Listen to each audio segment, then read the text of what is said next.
এই ভর্তাটা কয়েক মাস আগে আমি প্রথমবারের মতো বানিয়েছিলাম আর এটা বানানোর পর ঘরে তো রীতিমতো কারাকারি একটা অবস্থা হয়ে গিয়েছিল। এটা খেতে যে কি পরিমাণ মজা, লেবু পাতার খুব সুন্দর একটা স্মেল আসে আর গরম গরম ভাতের সাথে এক টুকরো লেবু দিয়ে যদি এই ভর্তাটা খাওয়া যায় তাহলে তো এক প্লেট ভাত শুধুমাত্র এই ভর্তা দিয়েই খেয়ে শেষ করা যাবে। যে কোনো মাছের ডিম দিয়ে এই ভর্তাটা বানানো যায়, তবে ইলিশ মাছের ডিম হলে সবচেয়ে বেশি ভালো হয়। আজকে আমি রুই মাছের ডিম দিয়ে এই ভর্তাটা বানাচ্ছি।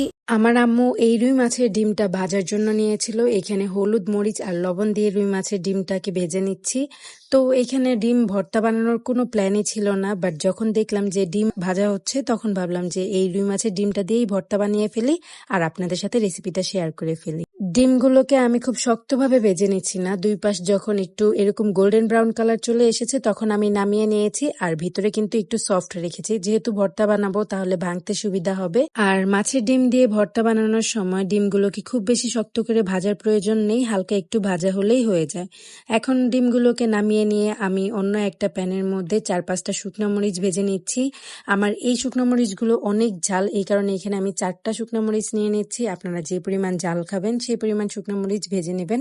এখানে আমার ভর্তা বানানোর জন্য যা যা লাগবে সবকিছু আমি একসাথে নিয়ে নিয়েছি। 2টা পেঁয়াজ আমি কুচি করে রেখেছিলাম, এটা আমি মিডিয়াম সাইজের 2টা পেঁয়াজ নিয়েছি। আর 3-4টা কাঁচামরিচ আমি মিহি কুচি করে নিয়েছিলাম, সাথে নিয়েছি 2 টেবিল চামচের মতো ধনেপাতা কুচি। আমি একটা বড় সাইজের লেবু পাতার অর্ধেকটা নিয়ে নিয়েছি।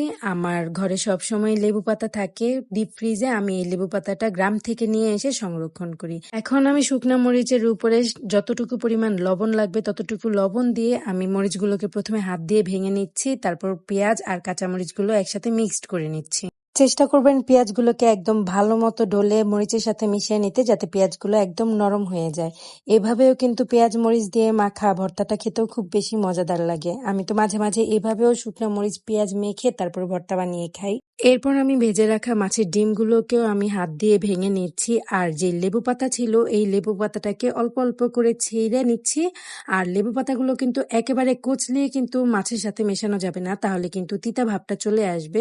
লেবু পাতাগুলোকে 2-3 ভাগে ছিঁড়ে নিয়ে ধনেপাতার সাথে সামান্য একটু মিশিয়ে নিয়ে মাছের ডিম, পেঁয়াজ, কাঁচামরিচ যা ছিল সবকিছু একসাথে হাত দিয়ে খুব ভালোভাবে মিশিয়ে নেব। আপনাদের কাছে যদি লেবু পাতা না থাকে আপনারা কিন্তু লেবু পাতাটা টোটালি স্কিপ করতে পারেন। লেবু পাতা ছাড়াও কিন্তু এই ভর্তাটা খেতে অনেক বেশি মজাদার হয়, তবে আমার কাছে লেবু পাতা সবসময় অ্যাভেলেবেল থাকে, তাই আমি যে কোনো ভর্তাতে লেবু পাতা দেওয়ার চেষ্টা করি।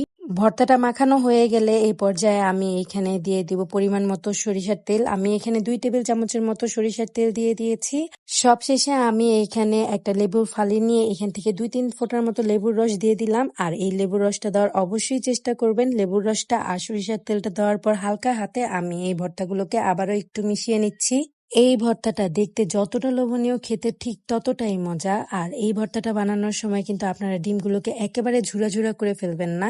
যে কোনো মাছের ডিম দিয়ে এই ভর্তাটা বানানো যায়। আমি যখন প্রথমবারের মতো বানিয়েছিলাম তখন আমি ইলিশ মাছের ডিম দিয়ে বানিয়েছিলাম, আর এখন রুই মাছের ডিম দিয়েও এই ভর্তাটা খেতে অনেক বেশি মজাদার হয়েছে।